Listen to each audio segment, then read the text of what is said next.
But first, a jury finds this woman guilty of killing her husband and burying him in a garden in their backyard.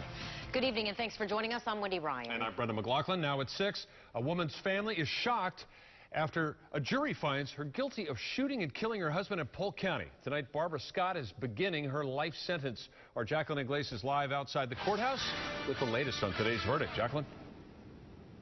Right now, family members of this wife and mother are not talking. They certainly were not expecting this outcome here at court today, many of them leaving in disbelief. Her quivering lower lip said it all.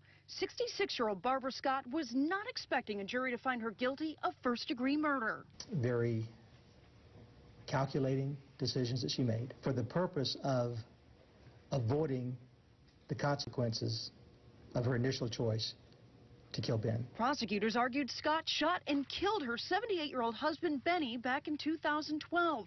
Then tried covering up the crime by burying him in the herb garden in the backyard of their Lake Alfred home. Her motive, according to prosecutors, Scott was sick of being her husband's full-time caretaker. It's time for Ben to be out of the picture. Scott's attorney never denied she buried Benny, just that she did so because her husband committed suicide and she panicked. So when Barbara Scott found him dead in their bathroom, she didn't know how to tell anybody. She cried and she held him.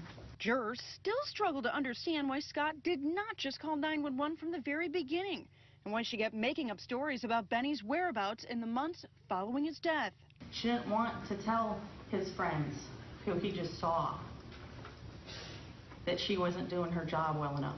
Defense attorneys finally tried to convince jurors that Scott's burial of her husband was not a sign of guilt. She did not act appropriate to our society. Every society deals with death differently.